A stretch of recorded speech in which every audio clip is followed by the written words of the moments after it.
saya ngerti bagaimana isu lingkungan ini jadi satu-satunya isu yang akan menyebabkan kita bertengkar itu. Sebagai burning issue, isu yang membakar itu. Dalam kebakaran isu itu, tiba-tiba ada istilah-istilah green fashion segala macam itu. Yang saya sendiri nggak pernah dengar, saya ngajar 15 tahun soal environmental ethics. Tetapi saya bisa bayangkan misalnya Gibran lagi ketagihan istilah itu. Atau bahkan lagi kerasukan istilah itu. Saya belum sampai di situ tuh, karena itu akan ada ukurannya. Di mana inflasi itu terjadi nanti saya terangin berikutnya. Jadi ketagihan ini dari diskusi pertama, sebelum saya terusin, saya kasih dulu catatan kaki itu. Saya bukan pendukung dan bukan pemaki itu ya. Tapi apa gunanya mendengarkan pujian dari pendukung, gak ada gunanya. Sama gak ada gunanya mendengarkan cacian dari para pengkritik. Saya bukan pendukung, bukan pencaci, dan bukan pemuji itu. Saya mau kritik sesuatu itu. Pak Prabowo bertemu dengan saya berdebat. Terakhir betul Pak Prabowo fisiknya bagus. Kira-kira mungkin belum setahun lalu Pak Prabowo datang ke rumah. Saya bertetangga dengan Pak Prabowo, jaraknya cuma 500 meter. Dia turun ke tempat saya, ke pondokan saya. Pak Prabowo istana, saya pondokan tuh. Di Sentul dengan kemiringan kira-kira 40 sampai 60 derajat. Dia susah untuk turun tetapi dia bisa naik itu. Jadi fisiknya lumayan itu kan. Ya kita bicara banyak hal yang nggak mungkin saya kasih tahu pada Karni Ilyas. Tapi saya ngerti kenapa akhirnya orang ingin supaya atau secara negatif menganggap kenapa sih Prabowo yang masih sehat bugar itu mesti didampingi oleh seorang anak muda untuk mencitrakan bahwa ini adalah pewarisan kemudaan itu. Bisa kita jawab memang.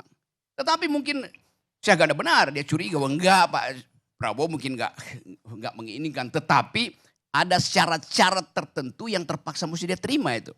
Semua ini ada indikasi. Sama seperti kita lihat kenapa tiba-tiba Erick Thohir bikin forum yang harus mengucapkan dengan janji sekuat tenaga itu bahwa dia akan pro Prabowo dengan sendirinya orang tahu tuh. Apakah ada tekanan-tekanan psikologis kecil pada Erick Thohir, Junto pada Boy Thohir.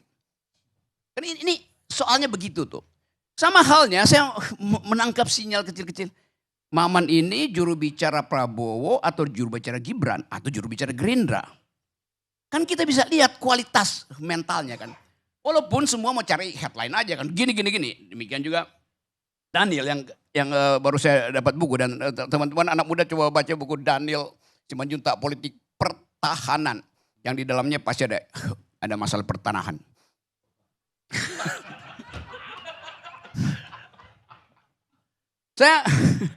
Saya lanjut lagi ya. Jadi saya mengenal itu di Eropa. Kalau saya bercakap-cakap dengan anak muda Eropa dan anak muda Indonesia di situ. Mereka tahu juga istilah hilirisasi itu. Tapi bagi mereka masalahnya bukan hilirisasi yang memang bersih sebagai energi ujungnya tuh. Tapi problemnya hilirnya bersih, hulunya bagaimana? Kalau hulu itu hanya dikuasai oleh 4 player, artinya tidak bersih, ada monopoli di situ. Artinya hulu itu dia peroleh tidak dengan politik bersih, tapi dengan politik tukar tambah tuh. Soalnya kan nikel iya, tetapi di hulu itu hanya dikuasai 4 orang. Jadi proses memiliki hulu itu kotor. Itu soalnya bagi anak Eropa itu. Dan itu mereka akan nilai misalnya sama seperti mereka nilai ini kopi dari mana? Kopi dari Aceh. Ya oke, kita mau tahu bukit di mana di Aceh yang Anda dapat itu. Anda tanam kopi itu setelah memotong pohon. Demikian rigidnya anak Eropa itu melihat itu. Dia akan ban dan dia akan pengaruhi partai buruh, partai hijau Eropa untuk menolak nikel, kayu, bahkan kopi kita di situ. Sawit apalagi. Jadi kalau kita bilang, iya memang gak ada deforestasi karena tutupan hijau, kalau kita lihat dari drone, yang mau dipakai Gibran untuk nyemprot itu, padahal buat nyemprot setengah hektar gak perlu pakai drone kan. Mana ada petani yang mau pakai drone untuk nyemprot, tanahnya cuma sepertiga baku begitu apa? Itu pasti drone adalah untuk perusahaan besar tuh. Oke, itu catatan kaki lagi. Saya lanjut lagi ya. tutupan hijau kita dilihat dari ketinggian satelit itu memang Indonesia bertambah tutupan hijaunya tuh. Tidak coklat atau kuning seperti yang dikritik oleh Walhi segala macam. Tetapi hijaunya itu hijau lapangan golf. Hijau kelapa sawit. Bukan hijau dalam pengertian keseragaman, keanekaragaman. Bukan hijau yang diversity itu. Hijau yang monolitik, monokultur. Itu bukan hijau namanya tuh. Sama sekarang kalau anda foto Eropa, itu nggak ada hijaunya di situ, salju semua kok. Jadi itu intinya tuh. Jadi kalau kita mau kasih data, kita mesti periksa dulu kapan di fotonya Indonesia hijau. Ketika sawit, ketika lapangan golf bertambah. Itu poin mendasar tuh. Saya terangkan ini supaya jangan kita seolah-olah kayak Gibran. Ya, Gibran bisa dengan gampang bilang Veronica atau apa segala macam. Tapi kan kita bisa pahami tadi betul tadi si Torus menganggap bahwa jangan-jangan karena dipaksa untuk menghafal, maka keluarnya cepat tuh. Kan kita bisa bayangkan kan. Tetapi kemudian gelisah ketika dibongkar isunya itu, yo kok berantakan ya. Konsep tentang greenflation. Apa intinya? Orang bicara tentang ecological footprint. Itu lebih tegas tuh. Berapa banyak footprint yang Anda tinggalkan ketika Anda pindah dari energi fosil ke energi hijau. Berapa banyak tuh. Jangan-jangan footprint ekologinya lebih banyak rusaknya daripada hilirisasi itu. Itu lebih masuk akal daripada pakai bahasa-bahasa yang sangat teknis. Yang dalam logika namanya pedantic, sok pamer, tapi nggak ngerti itu. Itu pedantic itu yang jadi masalah kita. Orang kaget tiba-tiba Gibran kok bisa ngerti semua ya. Kalau Anda penyuka binatang, ada anjing namanya pitbull. Pendek kecil, ekornya dipotong, tapi sangat galak itu. Kenapa begitu? Pitbull ini blasteran antara bulldog Amerika dengan terrier Inggris itu. Dan beberapa breeding lain di kepalanya itu. Ini pitbull, otaknya kecil, tempurungnya, tapi dipaksa dimasukkan segala macam gen yang bisa membuat dia penuh amarah tuh sebagai fighter. Jadi dia direkayasa si pitbull ini. Sehingga dia gelisah terus tuh. Karena itu Anda lihat pitbull, ekornya dipotong. Karena ekornya itu gini-gini terus, dia senggol semua besi itu sakit terus, berdarah terus. Nah kita bisa bayangkan, makhluk yang dipaksa itu dia akan gelisah. Dia tidak pernah stabil itu kan. Saya mau terangkan itu sebagai soal biologi ya, bukan soal macam-macam itu. Enggak, ini ada soal Gibran di situ tuh. Saya mau terangkan bahwa kebanyakan politisi juga menghafal. Karena itu waktu debat itu lancar. Begitu ketemu dengan BEM, dari putbil jadi kucing got gitu. Jadi siapapun bisa berbohong di panggung debat. Itu soalnya tuh. Apalagi sok-sok pakai istilah itu. Itu yang saya mau terangkan. Kita kekurangan kemampuan untuk menapis logika seseorang. Baru setelah terucapkan baru bocor kemana-mana kan. Jadi sekali lagi kita mau ulangi sebetulnya. Masih ada debat ketiga dengan Pak. Kita mau lihat apakah itu duel paradigma atau sekedar multiple choice lagi.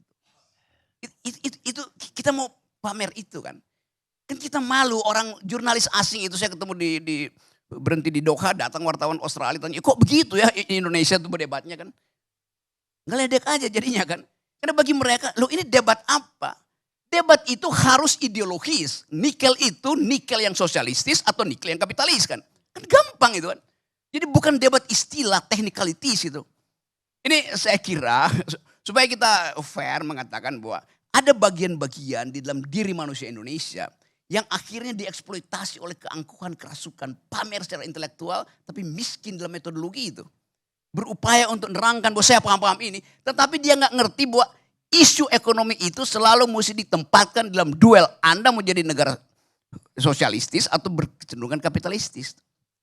Dan terlihat Gibran masih pro yang kapitalistis sebetulnya. Padahal udah 2 tahun terakhir ini monyet-monyet kapitalis yang suka berkumpul di Davos itu mulai meragukan ide tentang growth.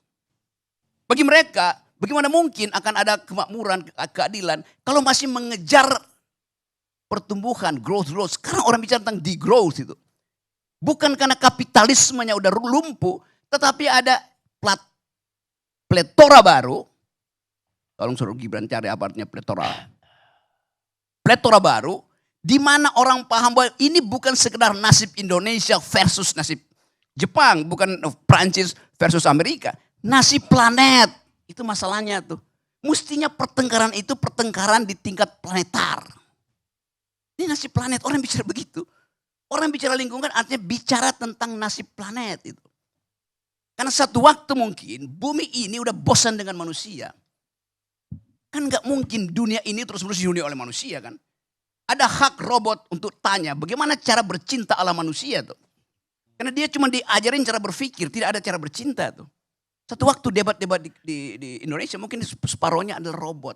Dan itu bisa terjadi sebelum 2029 itu bisa terjadi. Kita usul aja robot ke situ. Kenapa? Ya robot bisa saya kasih kartu PDIP, bisa saya kasih kartu Nasdem sebagai anggota. Kenapa? Evolusi mengatakan itu tuh. Itu akan terjadi. Sebagian dari kita sekarang menjadi robot. Setiap kali Anda buka handphone, Anda jadi robot di situ tuh. Anda dikendalikan emosi Anda oleh handphone Anda. Anda kendalikan handphone, Anda mengalami delirium, kebingungan psikologis. Karena Anda takut jangan handphone Anda dibaca oleh istrimu atau mantan pacarmu. Tiba-tiba ada nama lain masuk di situ kan. Terus dia sebut, oh kita senang ada G-Spot itu. Padahal yang dimaksud Gibran Spot kemarin tuh. Jadi lain lagi ceritanya kan.